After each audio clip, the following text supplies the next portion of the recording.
At yun na nga mga boss, mga idol, muli na naman tayong babanat sa Classic War. Shoutout nga pala kay Boss Daniel at sa clan niyang Lugait Warrior. Shoutout tayo boss. Tara, banatan na natin yung number 1. Ito pala yung base ng number 1 nila. Ayan, grabe pang malakas ang base. Pampisuhan. Pero tingnan natin kung kakayanin ba ng troop composition natin. Yan pala yung troop composition natin yan. 10 healer, 7 ice golem. Tara, banatan na natin yan.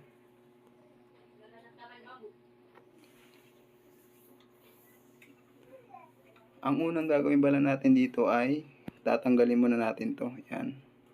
Tanggalin muna natin yan. Yan. Pagka natanggal na natin yan, rarakit backpack tayo dito. 3 silver, rocket backpack. Giant arrow. Rocket backpack. Yun.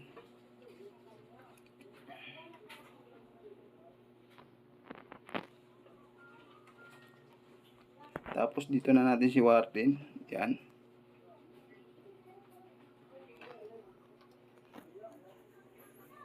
Yun.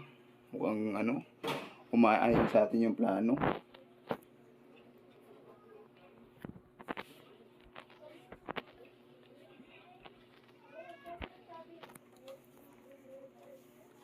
Yan.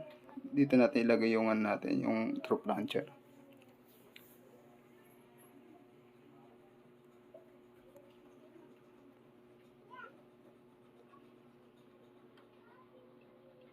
OG muna natin to.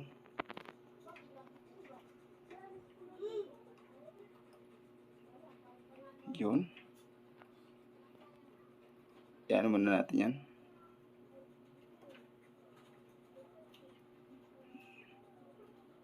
Yun. Umaayon naman yung plano natin. Tapos butasan natin dito. Isa pa. Dahil yan ang kukuha sa town hall. Yung dalawang Tapos lapag na natin dito to. Butasan natin dun. Yun. Buhayin natin si Dragon Duke. Yun. Yan. Lapag na natin yung mga natin. Yan.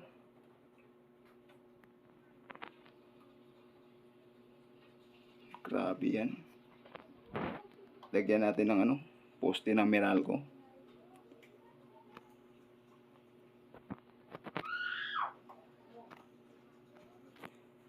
Ayun na nga mga boss, na 3-star natin yung number 1 gamit ang matinong troops, 10 healer saka 7 ice golem.